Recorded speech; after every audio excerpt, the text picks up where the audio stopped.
Hello guys! Hello, this is for Cancer. Welcome dito sa aking channel, Kapalaran 888 Cancer.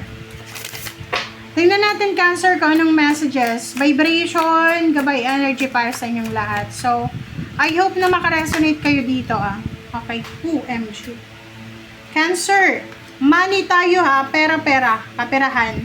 So, 3 cards yung first deck mo. Cancer. Alright.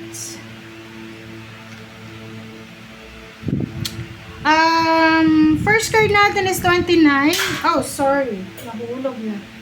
Okay. Okay, first card natin is 29. This is you. Water sign, Pisces, Scorpion, Cancer. Ikaw yan. Babae ka man or lalaki. Kasi hindi naman specific yung tarot natin. Wala namang gender yung tarot. Okay, dito sa baraha mo, sinasabi ng baraha sa'yo, Cancer, na ikaw yan. Okay, this is the 15-6. Sinasabi ng baraha sa'yo dito na mag-iingat ka. You need to be careful kasi ito like collaboration and partnership. Mag-iingat ka kasi ito, ganun din, 9 of Cups. Sabi ng baraha sa'yo dito, you need to be careful sa mga nag-o-offer sa'yo ng trabaho, sa mga nag-o-offer, like, babae ka, nasaan ka ba? Paluwagan. Ingat ka. Miyembro ka ba ng paluwagan? Or ikaw yung nagpapaluwagan dyan? Mag-iingat ka kasi possible na hindi mo makuha yung salapi na yan or perang yan. Okay? Huwag kang masyadong huwag kang masyadong maniniwala sa mga like kung ano-anong mga sinasabi sa social media na ganyan, makukuha mo yung ganito, ganyan, huwag kang masyadong magpapaniwala. Okay.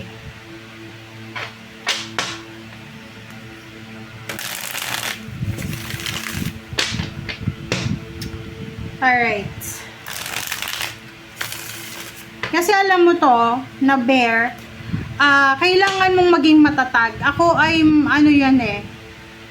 hindi naman ako Cancer, pero parang resonated yan sa akin. Na halimbawa lang, empathetic kasi ako Pag nakikita kong nakakaawa, nawawala ako sa So, eto siya, kung ikaw yan, empathetic ka, huwag kang makikipaghalubilo sa mga tao.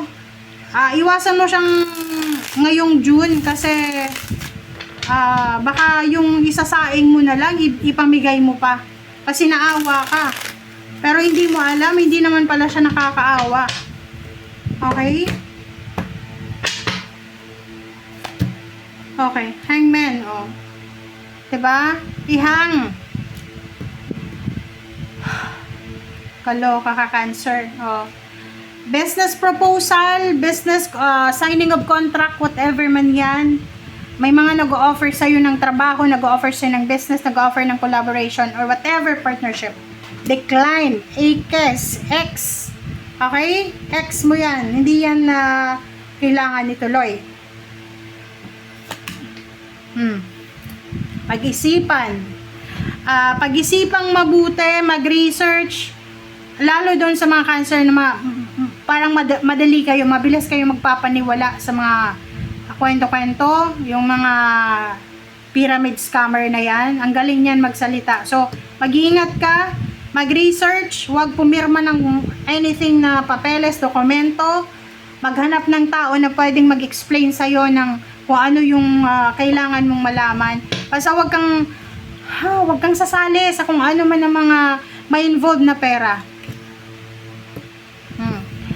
6 of Cups, sinasabi ng baraha, marami kang mga financial problems na pinagdaanan sa nakaraan. Maybe 6 years ago, 6 months ago, or 6 decades. Next decade, 60 years old ka na. Okay, so sinasabi ng baraha na to na gamitin mo yung mga financial trouble, burdens mo sa yung past. Gamitin mo siya sa ngayon para makarecover ka, or gamitin mo siya para maging matalino ka. Okay? Sa pag-handle ng salapi. Diba?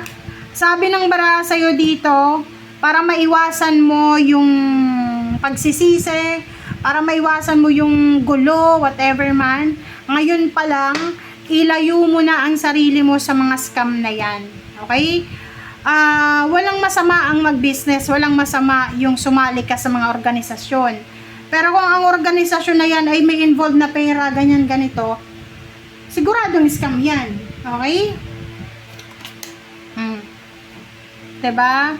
Magbago ka na. Baguhin mo na yung sarili mo kasi baka katulad ka ng ibang tao, tulad ko na mabilis maawa, mabilis magpaniwala. Sabi ng bara sa'yo dito, baguhin mo kung ano yung takbo ng isip mo, lalo na sa finances. Kung masyado kang magastos, magbawas ng gastos. Kung masyadong mapagbigay, magbawas ng mapagbigay. Kung masyado kang tamad, alisin natin yung utamaran. Okay? So, eto siya. Okay? So, sabi ng bara sa'yo, nakadepende daw sa'yo, Cancer, kung paano mo mapagtatagumpayan yung salapi.